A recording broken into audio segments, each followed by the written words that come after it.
আসসালামু আলাইকুম সম্মানিত দর্শক, আশা করি ভালো আছেন। বরাবরের মতো আরেকটি নতুন ভিডিও নিয়ে হাজির হলাম আপনাদের সামনে। যে ভিডিওর মাধ্যমে আমরা এফএসএইচ আর এফএসএইচ এসসিজি 5000 সম্পর্কে একটু আলোচনা করব।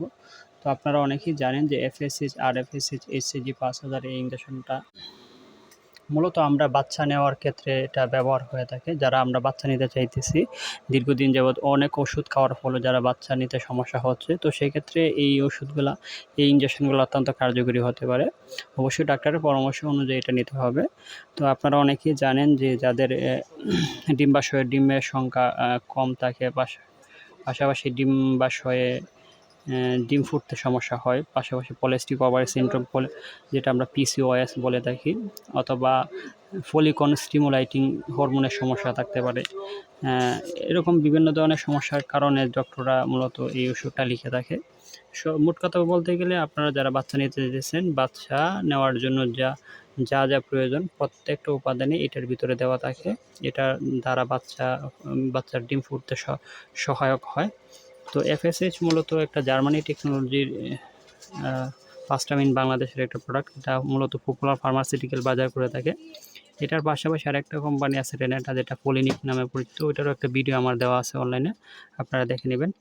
তো এইটা গ্রহণ করার ক্ষেত্রে বেশ কিছু ওষুধ আগে আপনাদেরকে গ্রহণ করতে হয়। তার মধ্যে একটা হচ্ছে লোরেটা।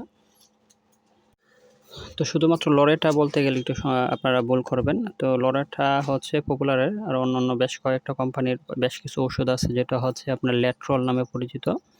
আরেকটা হচ্ছে লোরেটা, আরেকটা হচ্ছে আপনার স্কয়াল কোম্পানির লেরোজল নামে পরিচিত। এরকম বিভিন্ন কোম্পানির বিভিন্ন ওষুধ রয়েছে, যেমন একমি কোম্পানির ফিজল। তো এরকম বিভিন্ন কোম্পানির ওষুধ রয়েছে, যেই ওষুধটা মূলত মাসিকের দ্বিতীয় দিন থেকে ষষ্ঠ দিন পর্যন্ত খেতে হয়। একটা করে 2 বেলা, 5 দিনে 10টা ট্যাবলেট থাকে, 10টা ট্যাবলেট 5 দিনে খেতে হয়। পাশাপাশি অনেক ডক্টর অনেকভাবেই লিখে, কোনো ডক্টর লিখতেছে দিনে 3টা, সকালে 1টা, রাত্রে 2টা, এরকম 5 দিনে 15 পিস। আবার অনেক ডক্টর সকালে 1টা, রাত্রে 1টা, 5 দিনে 10 পিস এরকম লিখে থাকে। তো এই মাসিকের দ্বিতীয় দিন থেকে ষষ্ঠ দিন পর্যন্ত এই ওষুধটা গ্রহণ করার পরবর্তীতে ডক্টররা সপ্তম, অষ্টম, নবম দিনের মধ্যে আমরা দেখে থাকি যে আরএফএসএইচ, এফএসএইচ ইনজেকশনটা দিয়ে থাকে।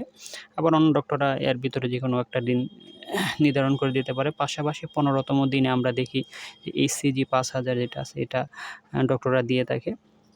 এটা পলিস্টিক ওভারি সিনড্রোমের জন্য এটা মূলত ব্যবহার হয়ে থাকে। পাশাপাশি আরও বেশ কয়েকটা সমস্যা যাদের রয়েছে, ইনফার্টিলিটি সমস্যার ট্রিটমেন্টের জন্য বিভিন্নভাবে দিয়ে থাকে। যেমন আমরা দেখে থাকি যে মাসিকের দ্বিতীয় দিন থেকে নবমতম দিন পর্যন্ত আরএফএসএইচ দিয়ে থাকে। আবার এইচসিজি 5000 যেটা আছে, এটা 13তম দিনের মধ্যে দিয়ে থাকে।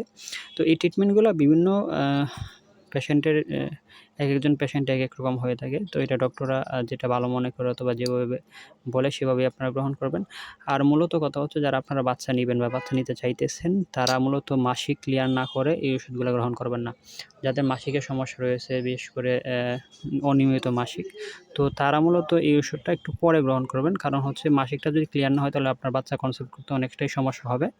তো আপনারা জানেন যে আমরা অনেক ধরনের ভিডিও দিয়ে থাকি, যদিও এই ভিডিওগুলো অতি জটিল, এই সম্পর্কে আলোচনা করাটাই অত্যন্ত কষ্টকর।